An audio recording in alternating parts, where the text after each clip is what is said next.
स्पष्ट समझ लीजिए, ये बहुत चिंतन करके अपने जीवन में फिर आपको बता रहे हैं।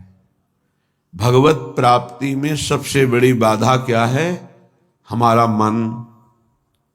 मन का स्वरूप संकल्प विकल्प करके भोगों में फंसाना। मन से हमारी इतनी घनी दोस्ती हो गई है जन्म जन्मांतर से कि मन ने जो चाहा वो मेरी चाह है, यही बंधन है, यही बंधन, इसी को पकड़ना है। मन ने जो चाहा, मन चाहता क्या है? 5 ज्ञानेंद्रियों के द्वारा भोगे जाने वाले समस्त विषय, जितने त्रिभुवन में भोग हैं उन सबको 5 में स्थित कर दिया गया। शब्द, स्पर्श, रूप, रस, गंध, और 5 ज्ञानेंद्रियों के द्वारा इनको जाना जाता है, ज्ञान होता है इनका। और इन भोगों को भोगने के लिए मन संकल्प विकल्प बनाता है। मन को मैं मानकर, मन को अपना मानकर हमारी दुर्गति हो गई, हम बंधन से युक्त हो गए, दुख पर दुख भोगते चले जा रहे हैं। सुख की लालसा से सुख भोग क्रिया परिणाम भयानक दुख, इसका मूल मन को सुधारना केवल इसकी मित्रता को हटा देने से होगा, दूसरा कोई उपाय नहीं है। ये आप अच्छे से समझ लीजिए। मन को यदि सुधारना है तो इससे दोस्ती हटानी पड़ेगी। बहुत कठिन है इससे दोस्ती छोड़ना। ये जो चाहता है वही मेरी चाह है, ऐसा हमें भ्रम हो गया है। ये अशांत तो हम अशांत, ये शांत तो हम शांत, ये भोगों में तो हमें चाहिए भोग, मैं भोगता। बड़ा विचित्र ये बंधन हो गया है। अगर समझ पा रहे हो, मन की दोस्ती, मन में तन्मयता, मन में अपनापन, यही हमारी मन की गुलामी का मुख्य कारण है, यही बंधन है। जब तक हम मन से दोस्ती नहीं हटा देंगे, मन में तदात्मता जो हो गई उसे नहीं हटाएंगे, अपनापन जो हो गया उसको नहीं हटाएंगे, तब तक इस पर शासन नहीं कर पाएंगे। जब तक मन को अधीन नहीं कर पाएंगे तब तक भजन नहीं हो सकता। भजन की बातें हो सकती हैं, फिर भजन की बातों से हम सम्मान चाहते हैं, रुपया चाहते हैं, नाना प्रकार के भोग चाहते हैं, मनोकामनाओं की पूर्ति चाहते हैं। वो इन के इन प्रकार फंसा के ही रखता है, वो मुक्त नहीं होने देता। इसीलिए शास्त्रों में कहा गया है, बंधन और मोक्ष का कारण तुम्हारा मन ही है। विषय चिंतन भोगों में लगा हुआ मन बंधन का कारण है, भगवत चिंतन प्रभु में लगा हुआ मन मोक्ष का कारण है। स्पष्ट वर्णन किया गया है। इसलिए धैर्य पूर्वक अंतर्मुख होकर के इस मन से दोस्ती हटा दीजिए। ये बिना सत्संग के आप इस युक्ति को नहीं जान पाएंगे। आप इंद्रियां नहीं हैं, आप मन नहीं हैं, आप शरीर नहीं हैं, आप प्राण नहीं हैं, आप भगवान के अंश हैं, ये प्रकृति के अंश हैं, आप परमात्मा के अंश हैं। अपने को भूलकर इनकी अधीनता स्वीकार करके हमारी ये दुर्गति हो गई कि हम तुच्छ विषयों के अधीन हो गए। ऐसा लगता है यदि मन हमारा साथ नहीं देगा तो हम तो किसी काम के नहीं रह गए। अगर हम भोग नहीं भोगेंगे तो हमारा जीवन ही क्या रह गया। ये भ्रम बैठ गया है। यद्यपि आप पूर्ण काम हैं, आपको किसी भी वस्तु व्यक्ति स्थान भोग की किंचन मात्र आवश्यकता नहीं है, पर आपका ये मन आपको अधीन करके भोगों में सुख है, यही जीवन है, यही लाभ है, ऐसा भ्रम करा दिया है। उसी भ्रम को दूर कराने के लिए श्री भगवान गुरुदेव के रूप से, शास्त्र रूप से, नाना प्रकार के धर्मार्थ कार्यों के रूप से, कि इससे मन पवित्र होगा। पवित्र मन निष्काम होता है, अपवित्र मन कामी होता है। जब तक मन पवित्र नहीं होगा तब तक प्रभु से प्रेम या प्रभु का तन्मयता पूर्वक भजन असंभव। निर्मल मन जन सो मोहि पावा। निर्मल मन प्रभु के नाम, प्रभु के धाम, प्रभु की लीला, प्रभु के रूप, इन्हीं से निर्मल होता है। संसार का नाम, संसार का रूप, संसार की जो त्रिगुणात्मका माया के द्वारा खेले जाना वाला खेल है, ये सब मलिन करने वाला है मन को, और हम इसी में लगाए हैं, इसीलिए हमारी दुर्दशा हो रही है। बिल्कुल सच्ची मानिए, ये हमारे इस समय शत्रु पक्ष का काम कर रहे हैं, मन और इंद्रियां। देखो, कई बार का ध्यान दीजिए, पैसा दे के ये जानते हैं कि इसमें जो नाटक हो रहा है वो बिल्कुल झूठा है। आप जाते हैं, आप वहां 3 घंटे बैठते हैं, कोई मन को विक्षेप नहीं, कोई मन भागेगा नहीं कहीं, आराम से आपको 3 घंटे साथ देगा। लेकिन 30 मिनट माला उठाइए, देखिए फिर इसकी चाल कितना भागता है। तो शत्रु हुआ या मित्र, गलत कार्य के लिए पूरा तन्मयता होकर साथ देगा, भगवत कार्य के लिए एकदम खिलाफ हो जाएगा। तो इसकी चाल को नहीं समझ रहे। हमारा मन हमारा दुश्मन है इस समय। इससे हमारी मित्रता का मतलब है बंधन, मित्रता का मतलब है सर्वनाश। बहुत बहुत सावधानी की जरूरत है। ये मन 5 मिनट ऐसी चेष्टा करा देगा, आजीवन कारावास। कुछ क्षण ऐसी चेष्टा करा देगा, फांसी की सजा। कुछ क्षण ऐसे पाप करा देगा, नहीं कोई जानेगा, तो अंदर से भयानक रोगों की उत्पत्ति, अशांति, हृदय का हर समय दाह युक्त होकर जलना, बहुत प्रकार से कष्ट ही कष्ट देने वाला है। दुख योनया, इससे दुख ही प्रकट होता है। इसलिए उपासक अपने आप को और मन को अलग करना सीखे। मन की मांग जो सही है वो पास कर दीजिए, जो गलत है उसको ना कर दीजिए, और बहुत जोर से ना कीजिए। नहीं नहीं नहीं, 1000 बार वो आपके सामने पेश करेगा, बड़ा सुख मिलेगा। नहीं, पर हम अंदर से कहीं ना कहीं टूट चुके हैं, हार चुके हैं। तो हमें लगता है कि यदि हम मन का साथ नहीं देंगे तो हाँ, ये हमको जलाएगा, ये हमको परेशान करेगा, और वो मैं सह नहीं सकता। इसी से हम मुक्त नहीं हो पा रहे, इसी से हम परमानंद में नहीं डूब पा रहे। यही कमजोरी है, इसको अच्छे से समझिएगा। मन से एक बार युद्ध करना पड़ेगा। यदि इतना सत्संग के द्वारा हम विवेक प्राप्त कर ले कि ये मैं नहीं हूं, मन ये मेरा नहीं है, मन प्रकृति का अंश है, बस फिर तो आप लड़ सकते हैं। और जब मेरा मन, तो आपकी सामर्थ्य नहीं कि ना बोल सकें। जबान से ना बोलेंगे, कदम वहीं चलेंगे जिधर मन ले जाएगा। ये बड़ा सूक्ष्म विषय, इसको समझ लीजिए। सब का सब पूरा अध्यात्म इसी बात पर टिका हुआ है। अगर मन निर्मल तो भगवत साक्षात्कार, मन निर्मल तो स्वरूप स्थित, मन मलिन तो दुर्गति।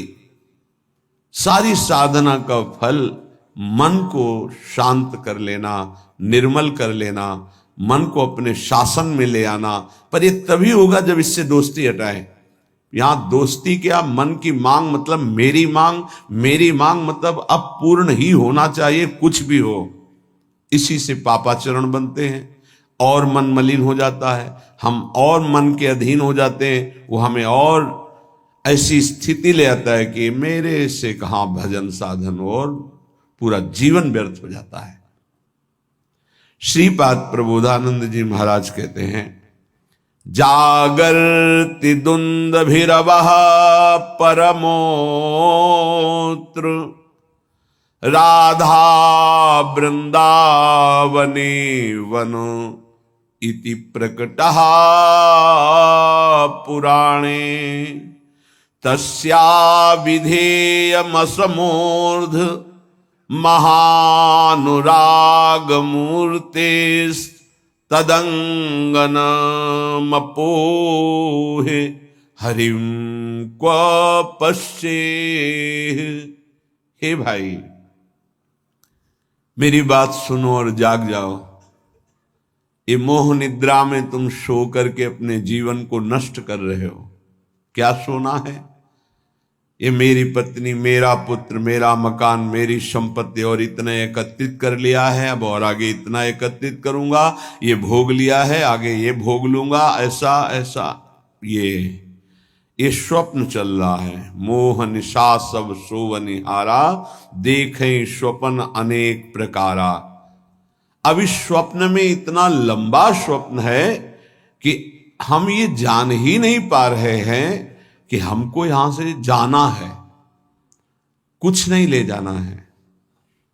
हम आए किस लिए हैं, कर क्या रहे हैं, करना क्या है, इसका समाधान ही नहीं हो पाया। बस चलता जा रहा है। दूसरे को दाह संस्कार करके सौकाता है, समझाता है दूसरों को, खुद नहीं समझता कि यही दशा मेरे शरीर की होने वाली है।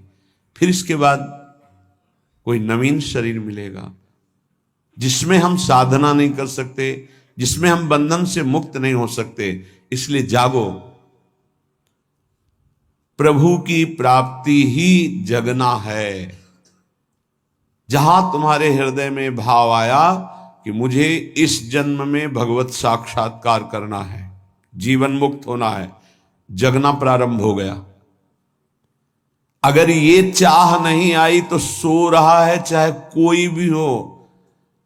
18 पुराण कंठस्थ हो, चारों वेद कंठस्थ हो, लेकिन लक्ष्य भगवत प्राप्ति नहीं है तो सोया हुआ है।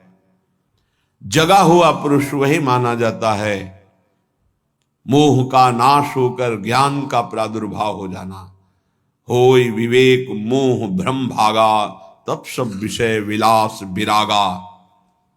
जगा हुआ पुरुष जिसके हृदय में बात आ गई है, मुझे स्वरूप स्थित होना है, भगवत प्रेम प्राप्त करना है, भगवान से मिलना है, पक्का इस जन्म में मिलना है भगवान से, ये बात आ गई, वो जगा हुआ पुरुष है।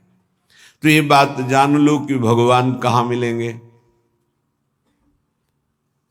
श्रीपाद कहें, ये हम डंके की चोट से कहते हैं कि हमारी लाडली जू परम पावन वृंदावन धाम में अभी इसी क्षण लीला परायण है। राधा वृंदावने वन इति प्रकटः पुराणे, बहुत से शास्त्रों में ऐसा वर्णन, गर्ग संहिता देख लीजिए, पाताल खंड में ब्रह्म वैवर्त पुराण में बहुत सुंदर वर्णन है, जगह जगह वर्णन है। तो जहां हमारी किशोरी जो है वहीं प्रभु विराजमान है। अब सूक्ष्म विषय इसका, किशोरी जो प्रेम रूप है, जहां प्रेम है वहीं हरि है। प्रेम के बिना हरि का साक्षात्कार नहीं हो सकता। प्रेम का मूर्तिमान स्वरूप हमारी प्रिया जो है, इसीलिए हम कहते हैं राधा राधा राधा, क्योंकि राधा उच्चारण किया तो जिनका नाम राधा है वो देखे, और जिनको प्राण प्रिय है वो देखे। प्राण प्रिय है हरि को, हरि रसना राधा राधा रट, स्वयं हरि जो राधा राधा रटते हैं, और किशोरी जो प्रिया प्रीतम दोनों हमारी तरफ देखेंगे राधा उच्चारण से। तस्या विधेय मसमूर्ध महानुराग, किशोरी जी की कृपा से ही महाअनुराग प्रकट होता है। महाअनुराग में ही हरि का साक्षात्कार होता है, प्रिया प्रीतम का साक्षात्कार होता है। इसलिए अगर हमारे वाक्य को आप समझ पा रहे हो, श्रीपाद कह रहे हैं, तो आप वृंदावन का आश्रय ले लीजिए। अगर अखंड वास नहीं प्राप्त हो पा रहा तो आश्रय ले लीजिए, रजरानी का सेवन कीजिए, धाम आइए, बार बार यहां दर्शन कीजिए, प्रदक्षिणा परिक्रमा कीजिए, बैठकर एकांत में नाम जप कीजिए। बहुत बड़ा प्रभाव धाम में जो भजन करता है तो बहुत कई गुना बढ़ करके उसको लाभ मिलता है। इसलिए यहां बहुत जल्दी भगवत प्राप्ति होती है। मथुरा में 6 महीने में भगवत साक्षात्कार कर लिया ध्रुव जी ने। देखो 6 महीने भी बहुत होते हैं। अगर व्याकुलता बढ़ जाए, तन्मयता हो जाए, तो 6 मिनट में भगवान साक्षात्कार करा दें। वो बहुत कृपालु है। मिलंति चिंता मणिकोटि कोट्यः, अब ये बात समझनी है।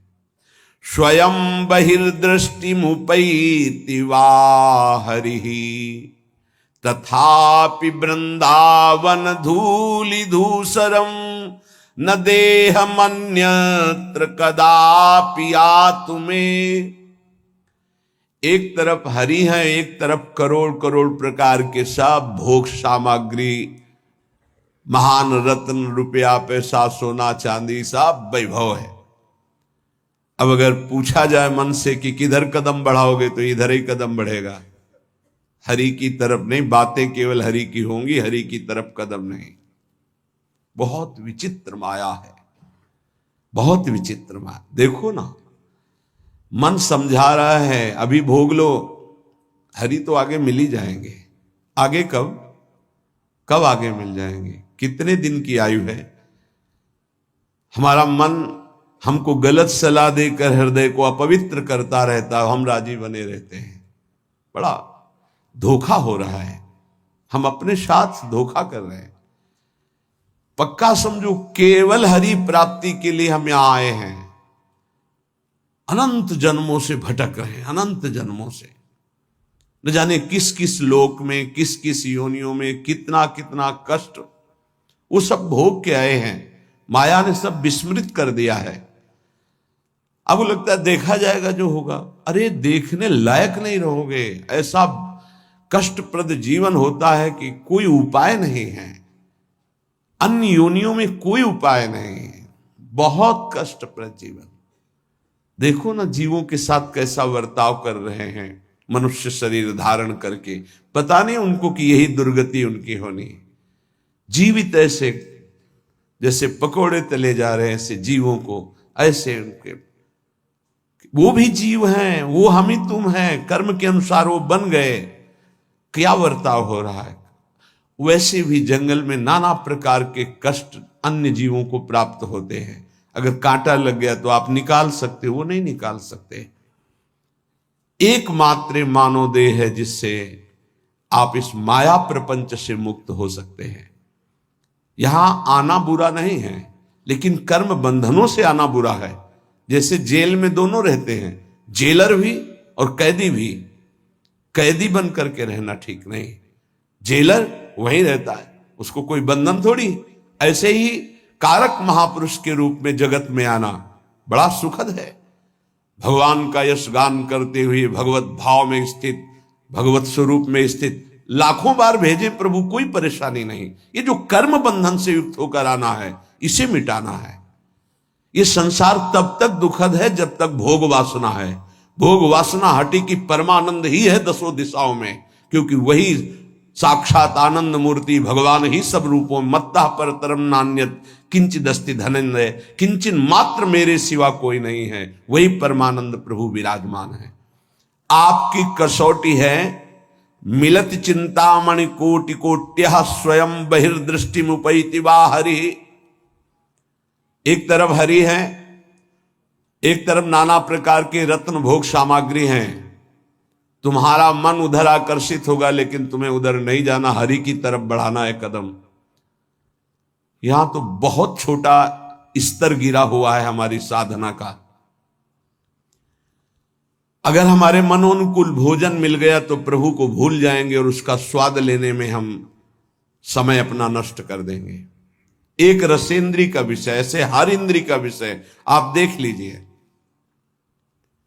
आपके मनोनुकूल कोई गाना, कोई नाटक, कोई सिनेमा, कोई आप देख लीजिए, प्रभु को भूल जाएंगे आप उस समय, और उस पे आपका मन तन्मय हो जाएगा। कितनी छोटी गिरी हुई स्थिति है। त्रिभुवन का कोई भी आकर्षण हमारा नाम न छुटवा पावे, भगवत स्मृति न छुटवा पावे, तब तो साधना मानी जाएगी। बिल्कुल सावधान। श्रीधाम वृंदावन का जो वास है, आश्रय है, ये बहुत जोर का है। आश्रय से ही भगवत प्राप्ति हो जाएगी अगर दृढ़ निष्ठा आ जाए। कोटि कोटि चिंतामणि रत्न आदि आपको प्राप्त हो तो भी तुम आश्रय मत छोड़ना, प्रभु का, वृंदावन का, धाम का। पहली बात तो ये भगवद आश्रय कहीं भी रहोगे तो ये धाम आपको अपनी महिमा प्रकाशित कर देगा। कहीं भी आश्रय पक्का होना चाहिए। आश्रित हृदय वृंदावन का कैसा होता है कि जहां उसको अपने व्यवहार कार्य से फुर्सत मिली भागा, जैसे कोई अपने घर को भागता है छुट्टी मिलने पर, ऐसे श्रीधाम भाग के आया। उसे कोई कहे अमुक जगह चलो बहुत सुंदर वहां शोभा है प्रकृति की, वो नहीं जाएगा। नहीं, हमारा तो जीवन वृंदावन है, प्राण वृंदावन है, सर्वस्व वृंदावन है। वो बस भाग के वृंदावन, ये है वृंदावन का आश्रय। एक दिन का भी समय मिला तो कहीं नहीं, भागा वृंदावन की तरफ। एक बार बिहारी जी की दंडवत, एक बार वृंदावन की परिक्रमा की, फिर चला गया। आश्रय तत्व अगर पुष्ट होगा तो वृंदावन वहीं कृपा कर देगा। एक बात और बड़ी जोर की कह रहे हैं कि जिनको वृंदावन वास मिल गया है उनके लिए खास बात। यदि आपको अखंड वृंदावन वास मिल गया है तो अब बहिर्दृष्टि में उपैति वा हरि, हरि भी वृंदावन की सीमा के बाहर आपको बुला रहे हो तो मत जाना। जैसा श्रीपाद श्लोक में लिख रहे हैं, श्री भट्ट देवाचार्य जी उसे पद में लिख रहे हैं, विपिन राज सीमा के बाहर हरिहू को न निहार, रे मन वृंदा विपिन निहार। यद्यपि मिले कोटि चिंतामणि तऊ न हाथ पसार। बिल्कुल उसी की टीका है मानो। जय श्री भट्ट धूलि धूसरतन ये आशा और, तथापि वृंदावन धूलि धूसरम न देह मन्यत्र कदापि आतु में। वृंदावन की रज से सना हुआ हमारा शरीर और अंतिम श्वास यही पूरी हो राधा, वो बात बन गई जो बड़ी बड़ी साधना से नहीं बनती, बड़ी बड़ी साधना से। अंदर की खास बात है अपने को भूल जाना और प्रभु के चिंतन में तन्मय हो जाना, यह भक्ति का लक्षण है। सब कुछ भूल जाना, अपने स्वरूप में स्थित हो जाना, यह ज्ञान का है। इसके अलावा भगवान की माया का प्रभाव है। बड़ी विडंबना है, भगवान की कृपा से जब कोई साधन बनता है तो हम भगवान की कृपा ना कह करके, भगवान की कृपा ना मान करके हम उसमें अपना अहम आरोपित कर लेते हैं। इसलिए हमारी साधना बाधित हो जाती है और हम विक्षिप्त हो जाते हैं, विक्षेप पड़ जाता है साधना में। किसी के मुख से सुन रहे थे कि मैं केवल प्रवचन नहीं कर रहा हूं, इतना समय हो गया ये नहीं खाया, ये नहीं पिया, ऐसा ये त्याग। अरे ये सब देहाभिमान के अंतर्गत है, इसका कोई महत्व नहीं है। मछली जल में रह करके पूरा जीवन व्यतीत करती है केवल जल पी करके, केचुआ केवल मिट्टी खा के रहता है, कितने पंछी केवल फल खा के रहते हैं। क्या भगवत प्राप्ति हो जाती है क्या? ये साधन देह विस्मृत करने के लिए है कि जो कुछ मिला थोड़ा डाल दिया, बस नाम चिंतन, भगवत चिंतन। चिंतन इस बात का कि एक एक दिन हम प्लस जोड़ रहे हैं कि ये नहीं खाया, ये नहीं पिया, ये नहीं त्याग, ये तो प्राकृतिक क्रिया है, इसका कोई महत्व है क्या? देह धर्म से युक्त होकर, देहाभिमान से युक्त होकर ऐसी चेष्टाओं में साधक उन्नति नहीं प्राप्त करता, गर्व करता है और पतन हो जाता है। महाराज ययाति का सुकृत नष्ट नहीं हो रहा था, बड़े समय से उत्तम लोकों में विमानों से घूम रहे थे।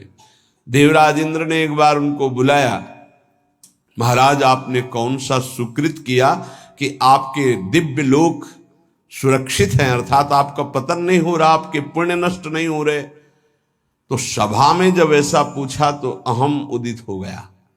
महाभारत में भगवान व्यासदेव जी वर्णन करते हैं, उन्होंने कहा ना कोई ऐसा हुआ है, ना आगे होगा। जैसा मैंने दान किया, तप किया, सुकृत किए, बस ऐसा निकलना था कि सारे सुकृत भस्म हो गए। देवराज इंद्र ने कहा विश्व के समस्त ऋषियों का, महात्माओं का, धर्मात्माओं का आपने अपमान कर दिया, आप भ्रष्ट हो जाए। उसी समय सर के बल नीचे ऐसे मृत्युलोक की तरफ आने लगे। तब उन्होंने आर्त भाव से कहा गलती हो गई हमसे, हमारी अंतिम प्रार्थना, जा तो रहा हूं नीचे के लोक में लेकिन महात्माओं के बीच में गिरूं। तो कुछ महात्मा ऐसे खड़े हुए, महाराज शिवी भी उसमें थे, भगवत चर्चा संभाषण कर रहे थे। देखा कोई तेजों में पतन की स्थिति से आ रहा है गिरता हुआ, तो ये कोई पुण्यात्मा है। रोक दिया अपने भजन बल से। जब ये जाना कि ये तो महाराज ये आती है, सारे सुकृत अपने दे दिए, तत्काल ऊपर से ऊपर चले गए। भजन का एक बल है, वो बल भगवान की कृपा से जुड़ा होना चाहिए। अगर अहम से जुड़ गया तो पतन होने में देर नहीं लगती। इस बात में साधक बहुत सावधान रहे।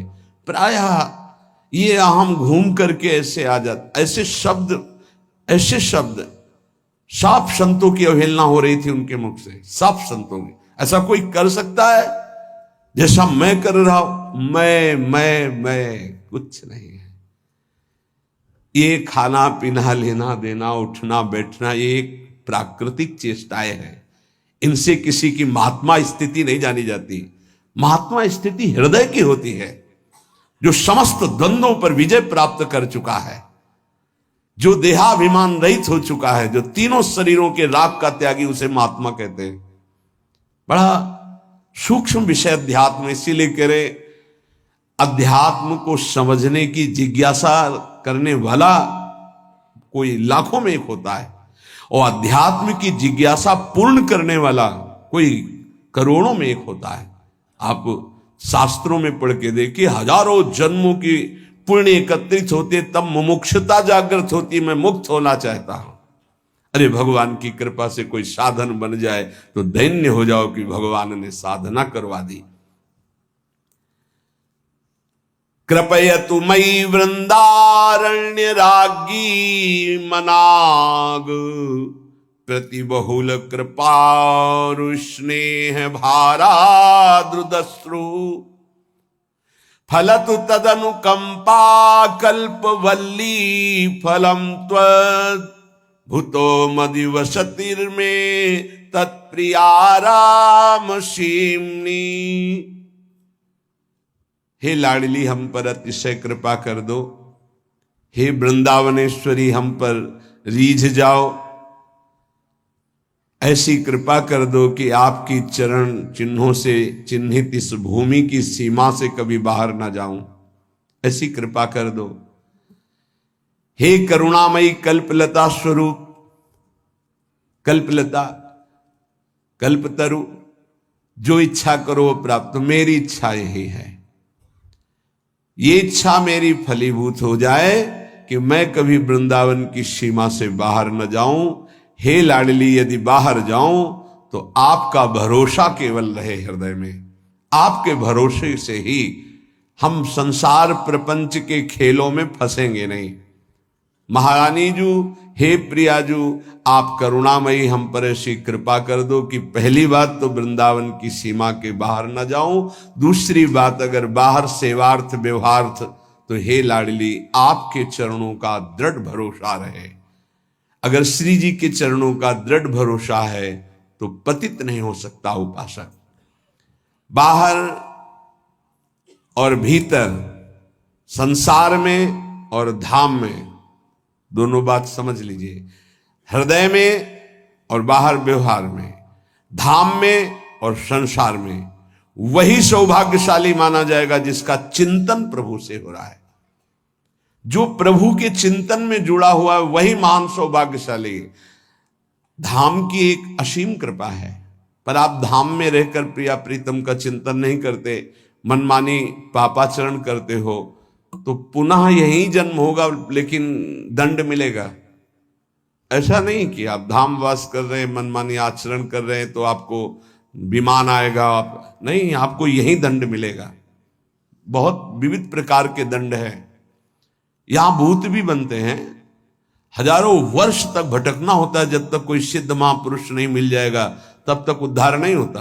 पर रहेंगे धाम में, भूतेश्वर भगवान जो मथुरा में विराजमान, उनके शासन में रहेंगे, यहां भी विविध योनियों की प्राप्ति हो जाएगी, बड़ा कष्ट में जीवन रहेगा।